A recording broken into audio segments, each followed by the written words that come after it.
አንተ ምንድነው የምትሰራው? በቃ ምንም አልሰራም እግሬን እያመመኝ ስለሆነ አሁን አቋርጬዋለሁ እግሬ በጣም እየከበደኝ ነው ምንድነው የእግር ችግር?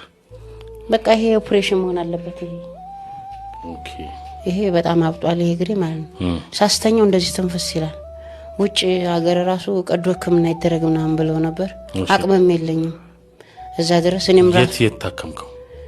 ታከም ያላቀም እኔ በቃ ማለት ሐኪም ምን የማላህ ነው ይቅርታ አድርግልኝ ዶክተር ነፍጠኛ ሲያብጥ ምናምን ኤሌፋንታሲስ ነው ብለው ነው ኤሌፋንታሲስ ነው ብለው ቺፌ ነበር መጀመሪያ ድሮ በልጅነቴ ትምህርት እየተማርኩ ብር ተዋጥቶ ቦር ወሰዱኝ ከልጅነት ጀምሮ ነው እንዴ? አዎ ከዛ እግሩ ይቆረስ ሲል እኔ አልቆረጥም ፈጣሪ ሰራውን ሰው እንደጀመረ እንትን ይበል እኔ ጎኔ ሰው የለኝም የተንፋቀኩ ማን ያልበላም ምናምን ብየት ተውኩት እዚሁ ያላህ ነገር በጣም ያመኝ ነበር በጣም እንቅልፍ አልተኛም ማብራት እንዲበርሶልኝ ነበር በቃ መተኛው